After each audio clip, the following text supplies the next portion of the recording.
Hello welcome back to my channel ഇക്സ്. അപ്പോൾ നമ്മൾ ഇന്ന് തിരുവനന്തപുരം വന്നിരിക്കുകയാണ്. എന്താ കാര്യം വെച്ച് കഴിഞ്ഞാൽ നമ്മൾ സന്തോഷ് സാറ് ഡയറക്റ്റ് ചെയ്യുന്ന പുതിയൊരു മൂവി ആയിട്ടുള്ള ചന്ദ്രരത്നയിൽ എന്നെ വിളിച്ചിട്ടുണ്ടായിരുന്നു. അപ്പോൾ അതിൻ്റെ പൂജയാണെന്ന്.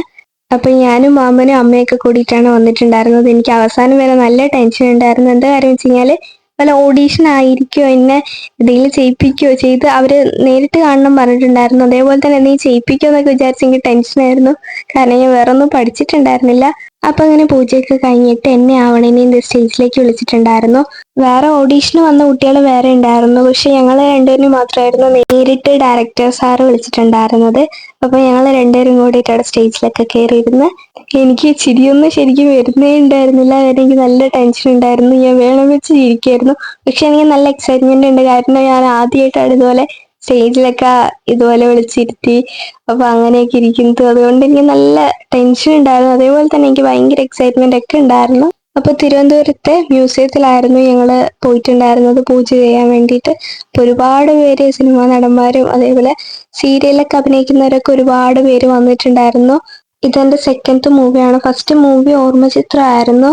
ഇവിടെ വരുന്നവരെ എനിക്ക് പ്രത്യേകിച്ച് ഐഡിയ ഒന്നും ഉണ്ടായിരുന്നില്ല എന്ത് സംഭവം എന്നുള്ളത്. കാരണം എന്ന് വെച്ച് കഴിഞ്ഞാൽ ഞാൻ സാധാരണ അഭിനയിപ്പിക്കും എന്നൊക്കെ വിചാരിച്ചു. എനിക്ക് അങ്ങനെയൊക്കെ പറഞ്ഞ് ഞാൻ ടെൻഷൻ അടിച്ചിരിക്കുകയായിരുന്നു. ഈ ദിവസം വിഷു ആണ്. ഇങ്ങോട്ടേക്ക് വരേണ്ട കാര്യം കൊണ്ട് ഞങ്ങൾ കണിയൊന്നും കാണാൻ പറ്റിയിട്ടുണ്ടായിരുന്നില്ല. അങ്ങനെ ഞാനിത് എൻ്റെ അടുത്ത് എന്തെങ്കിലുമൊക്കെ പറയാൻ വേണ്ടിയിട്ട് സന്തോഷ് സാറ് പറഞ്ഞിട്ടുണ്ടായിരുന്നു. അപ്പൊ ഞാനിത് ഇങ്ങനെ എണിച്ച് എഴുതിക്കൂടെ പോകേണ്ടതും കൂടെ എനിക്കറിയില്ലായിരുന്നു. ഞാൻ എഴുതിക്കൂടെയൊക്കെ വലിയേറിപ്പോയി അവിടെ പോയി മൈക്കിന്റെ ഫ്രണ്ടിൽ കയറിയിട്ട് ഞാൻ എന്തൊക്കെ പറഞ്ഞു. എനിക്ക് എന്താ പറഞ്ഞതെന്ന് എനിക്ക് തന്നെ ഓർമ്മയില്ല. ഞാൻ എല്ലാവർക്കും വിശ്വാസംസകൾ എന്നൊക്കെ പറഞ്ഞിട്ട് കുറെ കാര്യങ്ങൾ പറഞ്ഞിട്ടുണ്ടായിരുന്നു. പിന്നെ എനിക്ക് ഒന്നാമത് ഇങ്ങനെയൊന്നും പറഞ്ഞ് ശരിക്കും എനിക്ക് ശീലമൊന്നുമില്ല. അത് കാരണം തന്നെ എനിക്ക് ഭയങ്കര ടെൻഷൻ ഉണ്ടായിരുന്നു. എനിക്ക് ഇവിടെ പോയി കഴിഞ്ഞാൽ എനിക്ക് ആൾക്കാരെ കണ്ടാൽ ഞാൻ എന്താ വിളിച്ചു പറയുന്നത് എനിക്ക് തന്നെ അറിയത്തില്ല. അപ്പൊ കുറെ കാര്യങ്ങളൊക്കെ പറഞ്ഞ് ഞാൻ സീറ്റിലേക്ക് തിരിച്ചുപോയി. അതിനുശേഷം ഞങ്ങൾ കുറച്ച് ഫോട്ടോസും കാര്യങ്ങളൊക്കെ എടുത്തിട്ടുണ്ടായിരുന്നു. അപ്പൊ ഞങ്ങൾ വന്നത് ട്രെയിനിലാണ്. അപ്പോൾ തിരിച്ചു പോകുന്നത് ട്രെയിനിൽ തന്നെയാണ്. അപ്പം ഇതൊക്കെ കഴിഞ്ഞിട്ട് വേണം ഞങ്ങൾക്ക് ട്രെയിനിൽ പോകാൻ. ട്രെയിൻ ഏതാണെന്നും കൂടി ആ ടൈമിൽ നോക്കി വെച്ചിട്ടുണ്ടായിരുന്നില്ല. അപ്പൊ ഇതാണ് മ്യൂസിയം. ഞാൻ ആദ്യമായിട്ടാണ് തിരുവനന്തപുരത്തേക്ക് വന്നിട്ടുള്ളത്. അപ്പം ഇതിനു മുമ്പ് കോഴിക്കോട്ടേക്കും പിന്നെ എറണാകുളത്തേക്കൊക്കെ പോയി എന്നല്ലാതെ ഇങ്ങോട്ടേക്കൊന്നും ഞാൻ വന്നിട്ടുണ്ടായിരുന്നില്ല. അതുകൊണ്ട് എനിക്ക് ഭയങ്കര ആഗ്രഹമായിരുന്നു എനിക്ക് തിരുവനന്തപുരത്തേക്ക് പോകണമെന്ന്. അപ്പൊ ഈ ഒരു മ്യൂസിയം പറഞ്ഞു കഴിഞ്ഞാൽ ഇതിന്റെ സൈഡിൽ പാർക്കും കാര്യങ്ങളൊക്കെ ഉണ്ടായിരുന്നു. പക്ഷെ അന്നത്തെ ദിവസം മ്യൂസിയം തുറന്നിട്ടുണ്ടായിരുന്നില്ല. അതുകൊണ്ട് ഞങ്ങൾക്ക് അങ്ങോട്ടേക്കൊന്നും പോകാൻ പറ്റിയിട്ടുണ്ടായിരുന്നില്ല. അപ്പൊ ഞാനെന്തേ അത് കഴിഞ്ഞിട്ട് ഞങ്ങള് ലുലു മാളിലേക്ക് പോയി. ഞങ്ങൾ ആലത്തൂർ വന്നിട്ടും എങ്ങനെയെങ്കിലൊക്കെ എനിക്ക് എറണാകുളത്ത് പോകണമെന്നായിരുന്നു. ആലത്തൂർ വന്നിട്ടും കൂടി ഞങ്ങൾ പോയിട്ടുണ്ടായിരുന്നില്ല. പക്ഷെ ഇവിടേക്കാണ് ഞാൻ ഫസ്റ്റ് ടൈമാണ് ലുലു മാളിലേക്ക് വരുന്നത്. ഇവിടെ മൊത്തത്തിൽ നോക്കാന്നുണ്ടെങ്കിൽ എവിടെ പോയാലും ഒരേപോലെയാണ് എനിക്ക് തോന്നിയത്.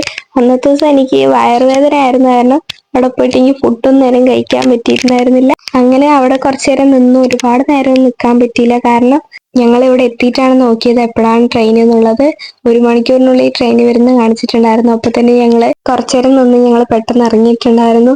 അപ്പൊ എനിക്ക് നേരെ ചിരിക്കാനും കൂടി എനിക്ക് തീരെ താല്പര്യം ഉണ്ടായിരുന്നില്ല. എനിക്ക് വയറ് വെച്ചിട്ട് എങ്ങനെയെങ്കിലും അവിടെ എത്തിയാൽ മതി എന്നുണ്ടായിരുന്നു വീട്. പക്ഷെ ഞങ്ങൾ ട്രെയിനിലൊക്കെ കയറി കുറച്ചേരം നിന്നപ്പോഴേക്കും എനിക്ക് സെറ്റ് ആയിട്ടോ. ട്രെയിനിൽ വരുന്നതിന് തൊട്ട് മുന്നേ തന്നെ എനിക്ക് കുറച്ചൊക്കെ ഒന്ന് വയറുവേദനയൊക്കെ കുറഞ്ഞിട്ട് സെറ്റായി.